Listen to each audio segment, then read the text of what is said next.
અમારા 200માં પાઠ સાળંગપુર યોજાયો. એના પછી બીજો પાઠ 201 વિસનગરમાં હતો. સાળંગપુર જેવો જ માહોલ વિસનગરમાં મંગલમ સોસાયટીમાં પણ હતો.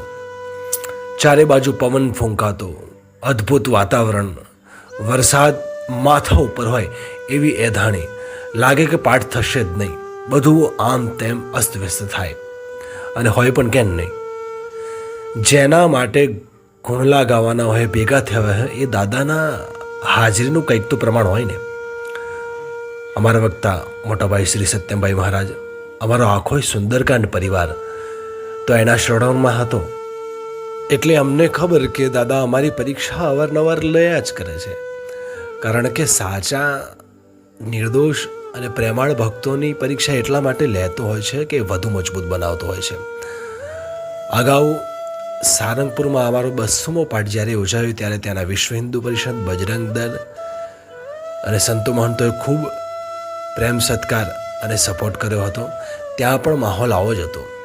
મંદિરમાં જ્યાં અમારો પાઠ હતો ત્યાં બિલકુલ વરસાદ નહીં, અને બહાર જઈએ એટલે ફૂલ મુશળધાર વરસાદ.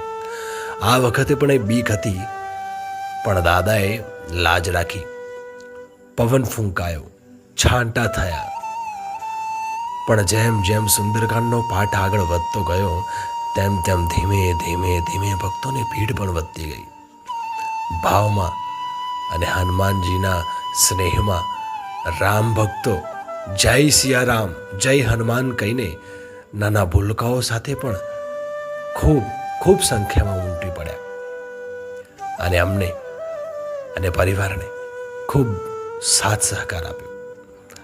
અમારી સાથે સુંદરકાંડના પાઠમાં આટલી બધી સંખ્યામાં હાજર રહેવા માટે મંગલમ સોસાયટીના દરેક સભ્યનો ખૂબ ખૂબ આભાર આ સુંદરકાંડ પરિવાર માગે છે.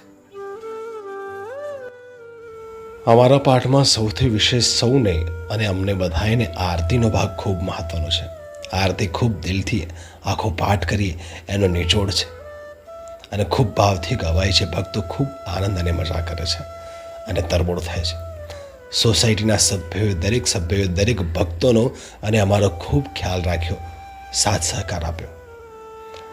આટલા પ્રેમાળ ભક્તો મળે તો સાથે સાથે ગરબા પણ થાય, ભાવ થાય, હનુમાન ચાલીસા થાય અને પાઠમાં નાના નાના ભૂલકાઓ અને દરેક ભક્તો પુષ્પોની સાથે પોતાની ઉર્મિઓ દાદાના ચરણોમાં અર્પણ કરે. અને અમને વિશ્વાસ છે કે આ કષ્ટભંજન કોઈને કષ્ટ રહેવા દેતો નથી. ફરીથી મળીશું આવતા સુંદરકાંડ પાઠમાં. જય સિયારામ, જય હનુમાન.